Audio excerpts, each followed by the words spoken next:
बिस्मिल्लाहिर्रहमानिर्रहीम अस्सलाम वालेकुम। आज मैं आप सबके लिए दिल्ली के मशहूर गजरेले की रेसिपी लेके आई हूँ, जिसको गजरेला और गजरबत्ता दोनों ही कहा जाता है। इसको बनाना बहुत ही ईजी है। गजरेला बनाने का यही तरीका ओरिजिनल है और रिवायती भी है। ये इतना ईजी और क्विक से बनने वाला डेजर्ट है कि सर्दियों में अचानक से आपके घर में कोई मेहमान आ जाए तो आप गाजर का गजरेला बनाकर मेहमानों को ज़रूर सर्व करें। गजरेले की एक ख़ास बात यह है कि ठंडा और गर्म दोनों तरह से ही सर्व किया जाता है और दोनों ही तरह से बहुत मज़े का लगता है। तो चलिए गजरेले को बनाना स्टार्ट करते हैं। पहले मैं आपको इसके इंग्रेडिएंट्स बता देती हूँ। गजरेला बनाने के लिए मैंने यहाँ पर 1 किलो गाजरें ली हैं, दूध 500 ml, सब्ज़ इलायची 4 से 6, लौंगे 10 से 12, बासमती चावल 3 टेबलस्पून, चीनी 1 कप और घी 1/4 कप। अब सबसे पहले यहाँ पर चावलों को वॉश करके थोड़े से पानी में 20 से 25 मिनट के लिए सोक होने के लिए रख दिया था मैंने।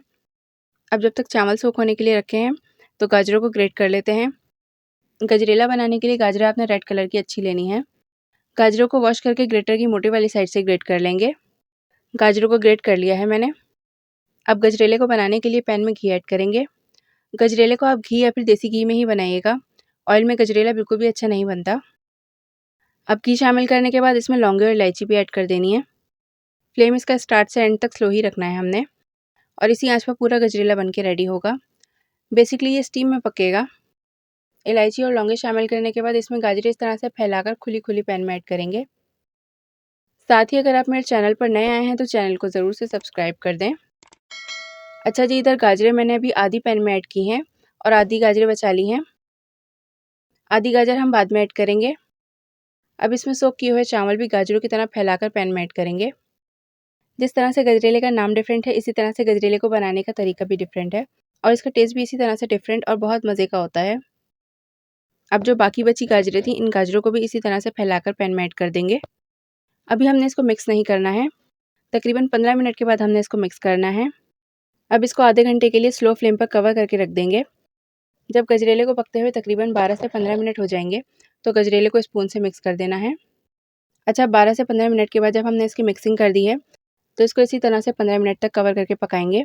अब आपने बीच बीच में इसमें चमचे चलाते रहना है, यानी इसको मिक्स करते रहना है। तो देखिए इधर आधे घंटे में गाजरें स्टीम में बहुत अच्छे से पक चुकी हैं। तो अब इसमें चीनी शामिल करेंगे। चीनी ऐड करने के बाद अगेन कवर करके इसको पकने के लिए रख देंगे तकरीबन 5 मिनट के लिए और अब 5 मिनट के बाद इसकी अच्छे से मिक्सिंग कर लेंगे। आप लोग भी मेरी अम्मी वाली गजरेले की रेसिपी को अपने घर में ज़रूर बनाइएगा। चीनी शामिल करने के 5 से 6 मिनट के बाद बहुत ज़बरदस्त सा गजरेला देखिए हमारा रेडी हो चुका है।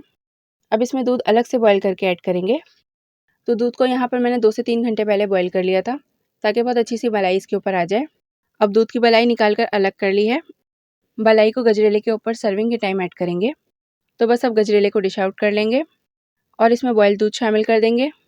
दूध आपने इसमें कितना ऐड करना है ये आपकी अपनी चॉइस है। हमारे यहाँ कुछ लोग गाजर ज़्यादा लाइक करते हैं और कुछ लोग कम, तो हम इसी तरह से दोनों चीज़ों को अलग अलग रख के सर्व करते हैं और गजरेला इसी तरह से सर्व किया जाता है और खाया जाता है। गजरेले की एक ख़ास बात है कि इसको गर्म और ठंडा दोनों तरह से ही खाया जाता है और दोनों ही तरह से बहुत मज़े का लगता है। इसके ऊपर से मलाई ऐड करके खाएँ तो इसका टेस्ट और भी डबल हो जाता है। आप सबको मेरे आज की अम्मी वाली गजरेले की रेसिपी कैसी लगी? अपनी फ़ीडबैक नीचे कमेंट बॉक्स में ज़रूर शेयर कीजिएगा। रेसिपी पसंद आई हो तो वीडियो को लाइक शेयर करते हैं। इंशाल्लाह मिलते हैं नेक्स्ट वीडियो में एक नई रेसिपी के साथ। अल्लाह हाफ़िज़।